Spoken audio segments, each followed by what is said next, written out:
from our song selection that Ryan put together some for me, and I asked him to sing a couple songs. It was about work, doing the work of the Lord. So my question is, can Christians retire from God's work?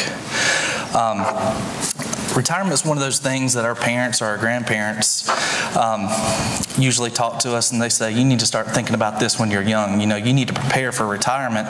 And as a child, you're like, I'm worried about right now. I'm good with what I'm doing.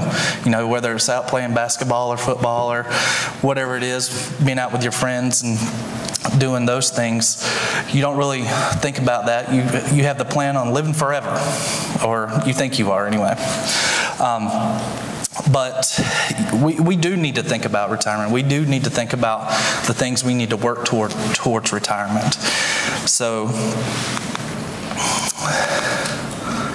next question is, what age did you start working?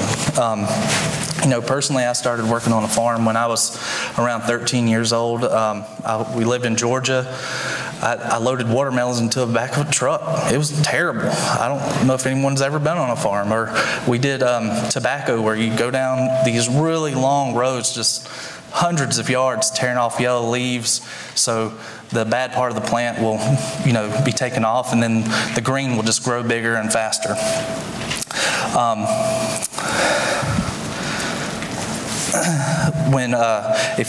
We can read in Luke 2 verses 41 through 52 that we see Jesus was around 12 years old when he decided to start doing what he considered his father's business. So whatever age you were when you started working, you know, you had a certain goal, whether it was you wanted to buy a car, or you wanted to have a nice home, or to travel, or, you know, some people work just to help others.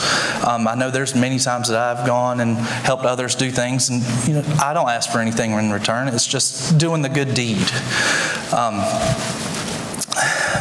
Some of us, though, we actually listened to our parents. Some of us didn't, as far as setting things aside for your retirement, and thinking about what is going to let me to live a comfortable older age.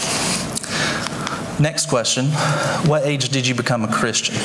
Asking several people in the congregation, or even around, you know, we have some people that were preteens, or like myself, I was in my 20s, or maybe even older. I know my mom was baptized in her 50s, right before she passed away. But those were the answers that I got as far as when did you make the commitment to follow God's law, to do His work.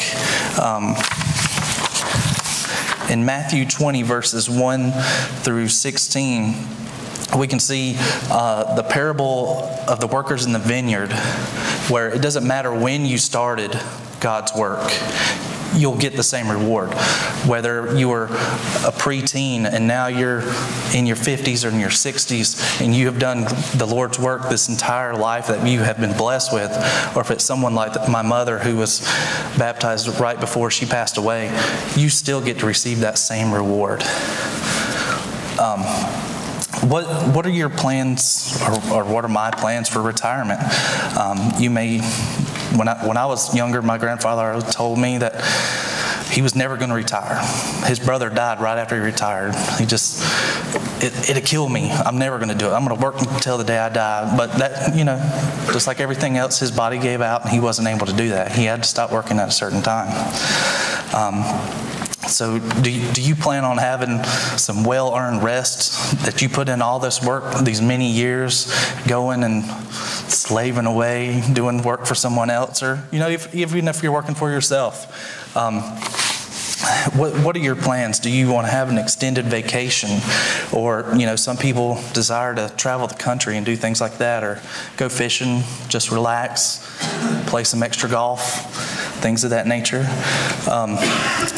What do you think that you can do with all this extra time that you're going to have? Have you ever thought that I'll give more of my time to the Lord? Have you ever thought I'll spend more time in my studies of the Scriptures? Have you ever thought about spending more time teaching others about God, or spending more time encouraging the younger generation? overall, do you want to be more active in God's plan, in God's service? Retirement is only specifically talked about in one place in the Bible that I found, and that's in Numbers 8, verse 23 through 26. I'll turn there. I want to read that real quick. Then the Lord spoke to Moses, saying, "This is what pertains to the Levites. From 25 years old and above, one may enter to perform service in the work of the tabernacle of meeting. And at the age of 50 years, they must cease performing this work, and they shall work no more. They may minister to their brethren in the tabernacle of meeting, to attend to needs, but they themselves shall not do work. Thus you should do to the Levites regarding their duties." So at the age of 50, the Levites were supposed to stop working at the tent of meeting.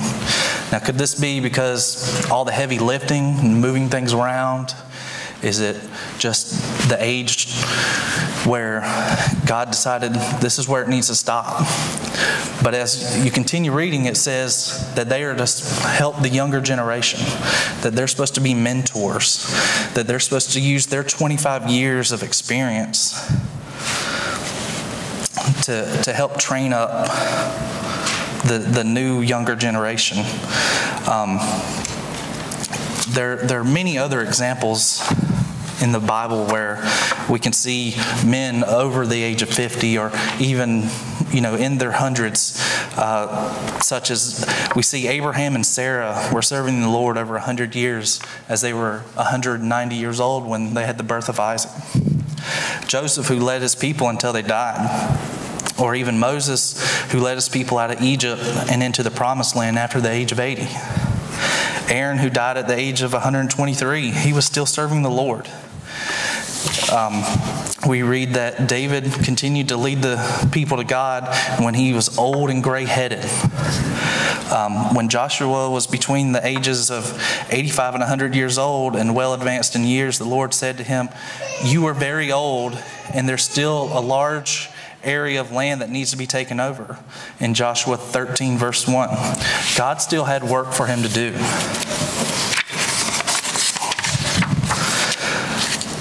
A lot of our culture often glorifies our youthful strength at the expense of overlooking the older generation and their wisdom and their experience.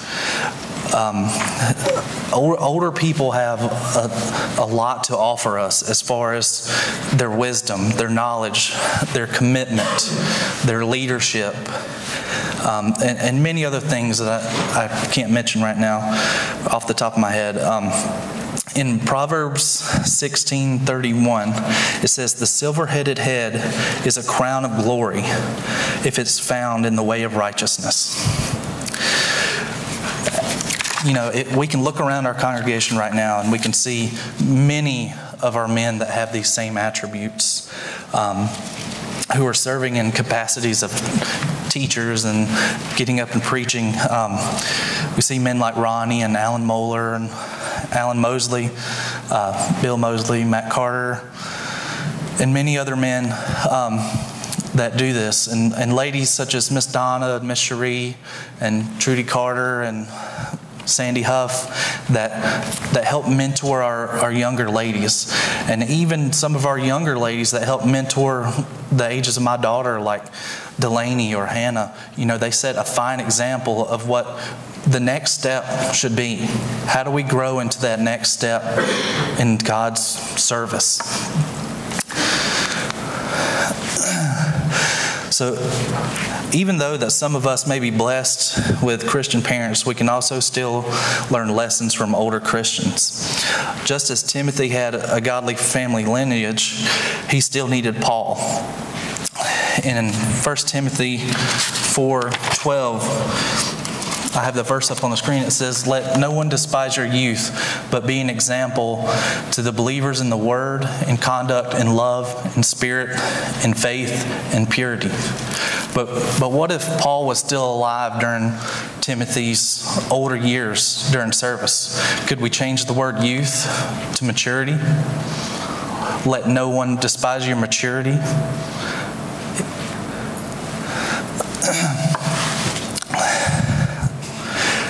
Maybe Paul would have offered that same advice to anyone that was of the older generation, to don't let anyone put you down for either your youth or maturity during the age that you are currently, because you can still be an example to any Christian at whatever age you are. You know, we come in and we see these younger kids, the teens, they're going to teen class and they're coming to work days and doing stuff, and they're being part of God's service, doing the Lord's work. That's an example for me, just like I hope that I'm being an example to them. We seen that, Jesus started his ministry at the age of 30 and was crucified at the age of 33. He had 3 good years to try and preach as much as he could and get the gospel out there. Some of us have had a lot more time than 3 years. Some of us have had a lot less. But still spread the word as much as you can. Still be in the service of the Lord.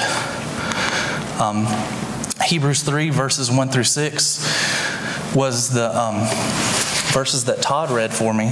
And one thing that I wanted to specifically point on is at the very end, where it talks about being firm to the end, your whole life. So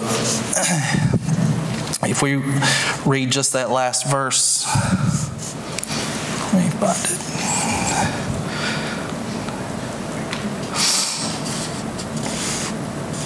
"And Moses indeed was faithful in all his house as his servant for the testimony of these things which would be spoken afterward.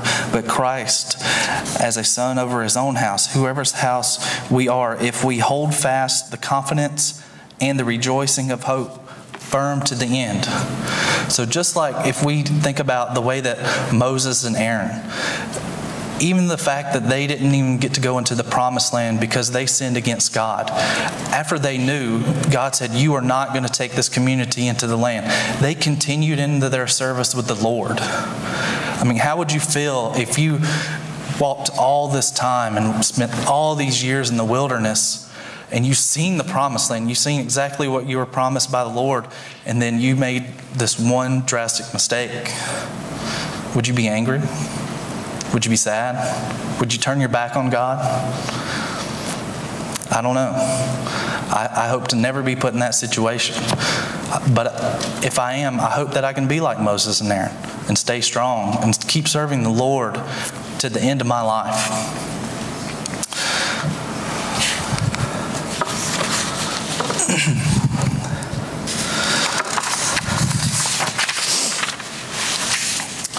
So as we can see, all of these people serve God until the end of their lives, till the death. As we should also be able to serve God and let Him use us until our deaths. We need to allow God to use His wisdom and His knowledge through us, through the abilities that He gave us, through the leadership that we can have for others, and to show people our commitment to the Lord, and to put in our time and make sure that we are available to serve Him. So what are some of the things that you can do to help serve the Lord? If you read in Matthew 25 verses 14 through 30, we see the parable of the talents, where each men were given a separate amount of talents, and they had different abilities. They had different skills in what they could do as far as making it double or just adding more to it. Just like everyone in this room, we all have different skills. We all have different talents and abilities. And that makes us special in a different way from everyone else. But there are plenty of things that you can do. As men, we can get up here and we can preach. We can help teach classes, or be an assistant teacher like Matt and I do right now. If you're not comfortable with leading the class, just ask if you can assist and get in there and do what you can. any little bit will help. You can lead singing. Not me, I'm not good at it. Sarah told me a long time ago. You can lead in prayers, or you can help on the table, or even just like in the song we just heard, you help others with any kind of personal need that they have on a personal level. Or if you need to get someone else and say, hey, can you help me help this person? Bring someone else in it if you need to do that. Ladies, it's the same thing. You can help teach our younger kids. You could help out with making the Lord's Supper. I see the Carter girls in the room sometimes putting the bread and the juice and stuff away. Things like that, whether it's learning how to make the bread. I used to cook, but that's not really my thing. I let Sarah do that now. Helping set up the fruit of the vine and things like that, or just the same thing, helping with personal needs of others. Whether it's picking up groceries or running to get an oil change and stuff like that. Ladies, you don't have to be a man to drive a car somewhere and drop it off. If that's what it needs to be done to help out, it would be great for anyone. We can all study more together. We can get together and sing more. Or we can get together and just spend time with one another, get to know one another, to really know one another. Not the passing in the hallway, hey, how are you doing?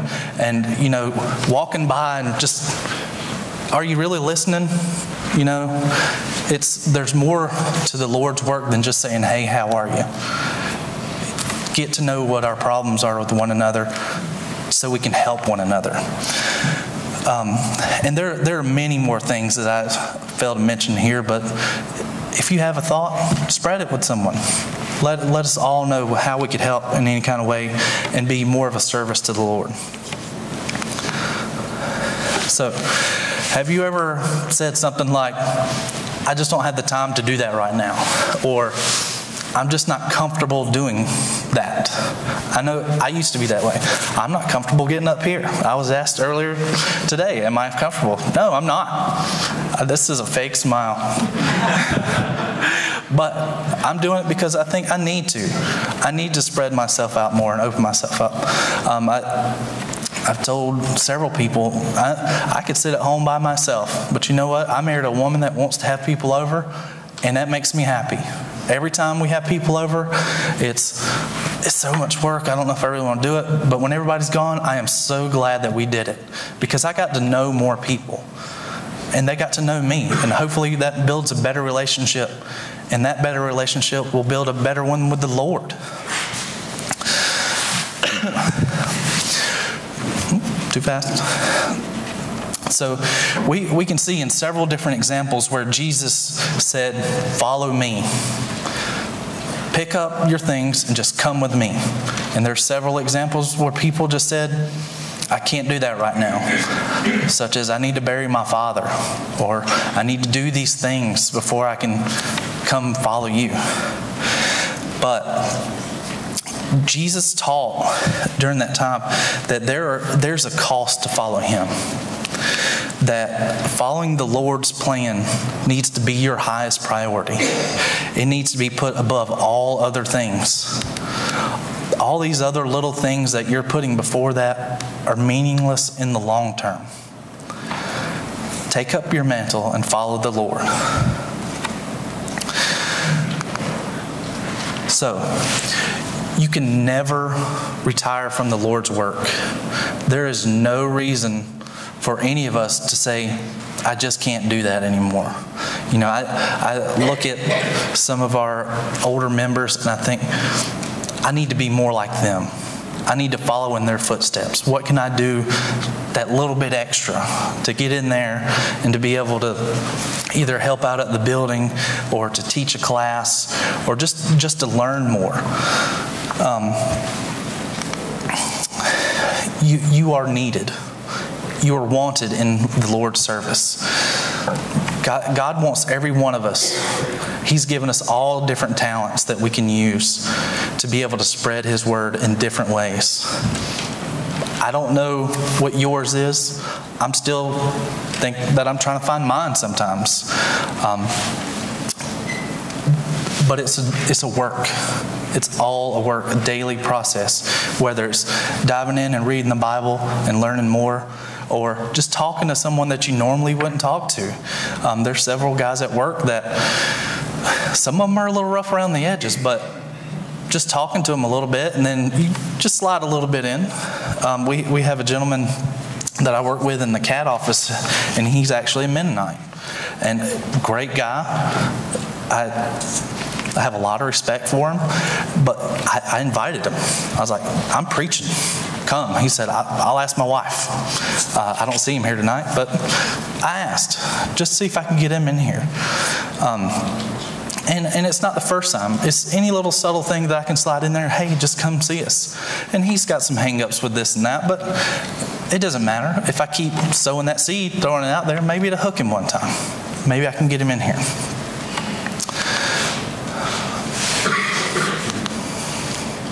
So, you're needed and you're wanted in God's service. Your best years may be yet to come. I mean, even if we look at, I'm not calling you out because I think you're old, but Mr. Bill, Mr. Allen, you have a lot more to teach us. I have a lot more to learn. Same with you, Matt. Every time I come in here, I learn something new. I learn a different way to look at a verse. Matt and I are teaching the junior high class, and he looks at it one way, and I look at it a different way. If the way you read it, if you put a different little stanza to it, it says something different every single time. It doesn't matter how you read it. If you read it the same way 30 times, you may get something different 30 times. But you will learn if you continue to go over and over. So continue to do all that you can to be in the Lord's work. Continue to be as much as you can in the Lord's service. Now, if you're ready to commit to the service of the Lord and you'd like to be baptized, or if you have a need of the church, whether it's prayers or any other thing that we may be able to help with, please let us know, and please come forward as we stand and as we sing.